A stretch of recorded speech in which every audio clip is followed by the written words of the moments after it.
அன்னைக்கு காலைல 8 மணிக்கு காவல்துறை என்னுடைய வீட்டுக்கு வந்தாங்க. அப்புறம் பேப்பர் படிச்சுட்டு இருந்தேன், தொலைக்காட்சி பார்த்துட்டு இருந்தேன். என்னுடைய உதவியாளர் வந்து சொன்னார், இந்த மாதிரி தஞ்சாவூர்ல இருந்து வந்திருக்காங்க போலீஸ். நான் போய் முடிப்பட்டேன், சரி கைது பண்ண வந்திருக்காங்க. நான் உடனே யோசிச்சு பார்த்தேன், நேத்து என்னெல்லாம் பேசினேன், டம்மி முதலமைச்சர்னு சொன்னேன். அதை ஒத்துக்கிட்டாங்க.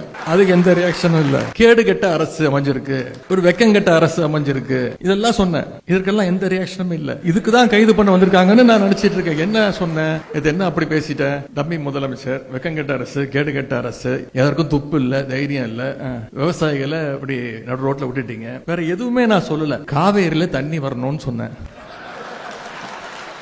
இது எனக்கு தோணவே இல்லை.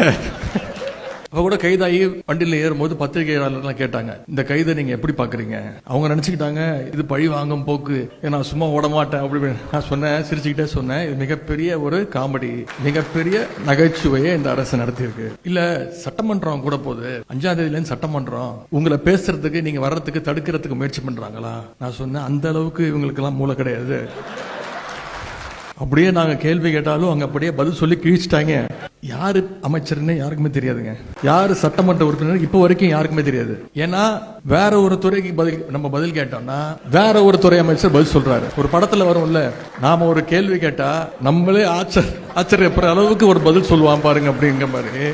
எங்களுக்கு மட்டும் இல்ல, இப்ப அங்க உட்கார்ந்து இருக்கிறாரு ஒரு டம்மி முதலமைச்சர், அவருக்கும் யார் அமைச்சர்னு தெரியாது, அவருக்கும் யாரு சட்டமன்ற உறுப்பினர் தெரியாது. அப்படிதான் இன்னைக்கு அந்த சட்டமன்றம் நடந்துட்டு இருக்கு. இன்னைக்கு தொலைக்காட்சியில நீங்க அத்தனை பேரும் லைவ்ல பாத்துட்டு இருக்கீங்க. ரொம்ப முக்கியமா ஆளுங்கட்சியே போய் கோர்ட்ல போய் சொன்னாங்க, எதிர்கட்சி தலைவரை போய் கைது பண்ற ஐடியாலாம் எங்களுக்கு இல்ல, விசாரிச்சுட்டு விட்டுருவோம். நான் சொன்னேன், ஏங்க நேத்து நைட்டு தான் தஞ்சாவூர்ல இருந்து வந்தேன், சொல்லி இருந்தா நான் அங்கேயே தங்கி இருப்பேன். இப்படி மக்களுடைய வரி பணத்துல எனக்கு 2 மீட்டிங் வேற இருக்கு இன்னைக்கு, அதையும் எடுத்துட்டீங்க. போகும்போது நானு சேகர் பாபு அவர்கள், திரு சரவணன் ஒரு ஜாலியா ட்ரிப் போற மாதிரி தான் போனோம். ஆனா மாசு அவர்கள் கிட்டத்தட்ட 7-8 பேர் ஜாலியா பேசிக்கிட்டு சொன்னேன் அவங்க கிட்ட, இந்த மாதிரி ஒரு மக்கள் வரி பணத்துல ஒரு ரோட் ஷோ, அது போற வழி எல்லாம் நம்முடைய உடன்பிறப்புகள் அங்கங்கே என்னுடைய வழியை மறிச்சு கரெக்டா என்ன கொடுக்கணுமோ கொடுத்துட்டு இருந்தேன். காஃபி, டீ, ஜூஸ் எல்லாம் எங்களுக்கும் இல்ல, எந்த காவல்துறை அதிகாரிகளுக்கும் சேர்த்துதான். இப்படி ஒரு ரோட் ஷோ நடத்துறதுக்கு இந்த அரசு நமக்கு எந்த செலவுமே இல்லாம மக்கள் வரி பணத்துல நாம ஒரு ரோட் ஷோ நடத்திருக்கிறோம்.